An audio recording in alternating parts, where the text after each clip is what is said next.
ప్రజల దగ్గరకు పోతే చెప్పు తీసుకొని కొడతారు. ఈ సన్నాసి రండ పనులు చేసింది లొంగిపోయింది. నువ్వు రండగాడివి కాబట్టి జగన్మోహన్ రెడ్డి వచ్చి నువ్వు రండగాడివి బూతులు మాట్లాడుతూ ఉన్నారు సార్ ఎమ్మెల్యేలు అని చెప్పారు. నేను చెప్పానమ్మా దానికి సమాధానం మీ చేతిలో ఉందని. మా చేతిలో ఎట్లుంటుంది సార్? వాళ్ళు జోలికిపోతే మమ్మల్ని ఏమైనా చేయరా అన్నారు. ఏం లేదమ్మా మీ చేతిలోనే ఉంది.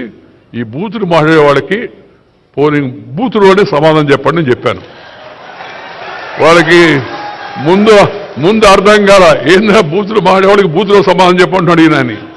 పోలింగ్ బూత్లో లోపలికి వెళ్ళి గుండె ముసుగేసి ఉంటుంది. లోపల బటన్ నొక్కితే ఫినిష్ అయిపోద్ది కార్యక్రమం.